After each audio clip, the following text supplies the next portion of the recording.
Hello everyone. Last video में हमने membership के बारे में पढ़ा था, मेंबरशिप का मीनिंग और कौन कौन पर्सन कंपनी के मेंबर्स हो सकते हैं। इस वीडियो में हम मोड्स ऑफ एक्वायरिंग मेंबरशिप के बारे में पढ़ेंगे। मोड्स ऑफ एक्वायरिंग मेंबरशिप यानी कि हम कंपनी की मेंबरशिप को कैसे एक्वायर कर सकते हैं, कैसे कोई पर्सन कंपनी का मेंबर बन सकता है। तो मेंबरशिप को एक्वायर करने से रिलेटेड कंपनीज एक्ट के सेक्शन 41 में डिफाइन किया गया है कि किस किस तरह से कोई भी पर्सन कंपनी की मेंबरशिप को एक्वायर कर सकता है। First, by subscribing to the memorandum, memorandum को सब्सक्राइब करके, एप्लीकेशन एंड अलॉटमेंट के थ्रू, क्वालिफिकेशन शेयर्स को परचेज करके, शेयर्स को ट्रांसफर करके, ट्रांसमिशन ऑफ शेयर्स और रिटर्न में एग्रीमेंट करके, और बाय एस्टोपल। तो इनको अच्छे से पढ़ेंगे। फर्स्ट पॉइंट है by subscribing to the memorandum, यानी कि कंपनी के मेमोरेंडम ऑफ एसोसिएशन को सब्सक्राइब करके, उस पर सिग्नेचर करके, अगर कोई भी पर्सन कंपनी के मेमोरेंडम ऑफ एसोसिएशन पर सिग्नेचर करता है, उसको सब्सक्राइब करता है, तो ये मान लिया जाता है कि वो कंपनी का मेंबर बनने के लिए एग्री हुआ है। तो इस केस में जब कंपनी का रजिस्ट्रेशन होता है तो उस पर्सन का नेम जिसने कंपनी के मेमोरेंडम पर सिग्नेचर किए हैं ऑटोमेटिकली कंपनी के रजिस्टर ऑफ मेंबर में एंटर हो जाता है और वो कंपनी का मेंबर बन जाता है। इसके लिए ना तो किसी एप्लीकेशन की ज़रूरत होती, ना शेयर्स की अलॉटमेंट करने की ज़रूरत होती, वो ऑटोमेटिकली ही कंपनी का मेंबर बन जाता है जब वो कंपनी के मेमोरेंडम ऑफ एसोसिएशन को सब्सक्राइब करता है। सेकंड पॉइंट है बाय एप्लीकेशन एंड अलॉटमेंट। कोई भी पर्सन कंपनी का मेंबर बन सकता है शेयर्स के लिए अप्लाई करके, और कंपनी जब उसको शेयर अलॉट कर देती है तो यहाँ पर कंपनी की एक्सेप्टेंस का होना जरूरी है और पर्सन का एप्लीकेशन डालना जरूरी है, तो वो कंपनी का मेंबर बन सकता है।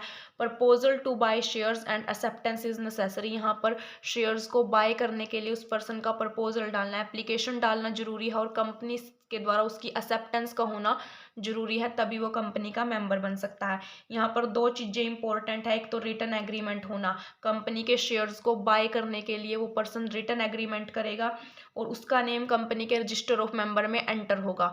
तो बाय एप्लीकेशन एंड अलॉटमेंट की प्रोसेस के थ्रू भी वो कंपनी का मेंबर बन सकता है।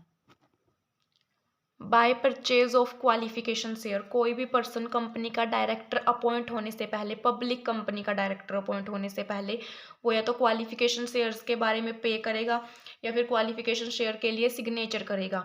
तो इस प्रोसेस के थ्रू भी वो कंपनी का मेंबर बन जाता है। ये भी सेम वही प्रोसेस है जैसे कि मेमोरेंडम ऑफ एसोसिएशन पर सिग्नेचर करके कोई पर्सन कंपनी का मेंबर बन जाता है। यहाँ पर क्वालिफिकेशन शेयर के लिए पे करके या सिग्नेचर करके कंपनी का मेंबर बन जाता है। बट ये प्रोविजन सिर्फ पब्लिक कंपनी के लिए अप्लाई होंगे, उस पब्लिक कंपनी के लिए जिसकी शेयर कैपिटल है। Public company having share capital, ये उसी के ऊपर लागू होंगे।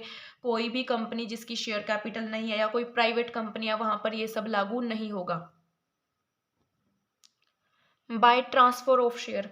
कंपनीज एक्ट के सेक्शन 44 में डिफाइन किया गया है कि जो शेयर्स हैं कंपनी के वो मूवेबल प्रॉपर्टी हैं, तो शेयर्स को ट्रांसफर किया जा सकता है कंपनी के आर्टिकल के अकॉर्डिंग या फिर सेक्शन 56 में जो प्रोविजन दिए गए हैं उसके अकॉर्डिंग। तो कोई भी पर्सन है कंपनी का मेंबर बन सकता है किसी भी एग्जिस्टिंग मेंबर से शेयर्स को एक्वायर करके। तो इससे वो किसी एग्जिस्टिंग मेंबर से इस कंपनी के शेयर्स को एक्वायर करेगा तो उस पर्सन का नेम कंपनी के रजिस्टर ऑफ मेंबर में एंटर होगा। यहाँ पर दो वर्ड आते हैं, ट्रांसफर और ट्रांसफरी। जो पर्सन कंपनी के शेयर्स को ट्रांसफर करेगा तो उस ट्रांसफरर का नेम कंपनी के रजिस्टर ऑफ मेंबर से रिमूव कर दिया जाएगा, और ट्रांसफरी जिसने कंपनी के शेयर्स को एक्वायर किए हैं किसी एग्जिस्टिंग मेंबर से, उसका नेम कंपनी के रजिस्टर ऑफ मेंबर में एंटर हो जाएगा। तो जब तक उसका नेम कंपनी के रजिस्टर ऑफ मेंबर में एंटर नहीं होगा तब तक वो कंपनी का मेंबर नहीं होगा। यहाँ पर ट्रांसफरर का नेम रजिस्टर ऑफ मेंबर से रिमूव करके ट्रांसफरी का नेम रजिस्टर ऑफ मेंबर में एंटर किया जाता है, तो वो कंपनी का मेंबर बन जाता है। By transmission of share. ऊपर ट्रांसफर ऑफ शेयर के केस में क्या था कि कंपनी के शेयर्स हैं जो कोई एग्जिस्टिंग मेंबर से एक्वायर कर लेता है उनको। यहाँ पर ट्रांसमिशन ऑफ शेयर में क्या होगा, ऑपरेशन ऑफ लॉ के द्वारा किसी भी पर्सन के शेयर्स हैं वो दूसरे पर्सन को ट्रांसफर कर दिए जाएंगे। The passing of ownership of share from one shareholder to another by the operation of law is called the transmission of share.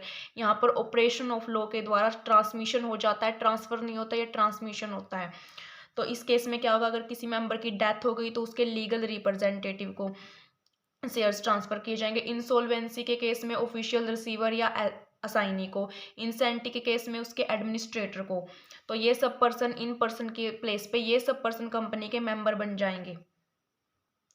और किसी मेंबर की डेथ के केस में, in case the member was a joint holder, अगर member joint holder हैं तो then survivor और या फिर सर्वाइवर्स, वो सर्वाइवर एक पर्सन भी हो सकता है या एक से ज़्यादा, क्योंकि जॉइंट होल्डर का केस है, तो उनको शेयर्स का इंटरेस्ट ट्रांसफ़र कर दिया जाएगा, शेयर्स की ओनरशिप उनको ट्रांसफ़र हो जाएगी।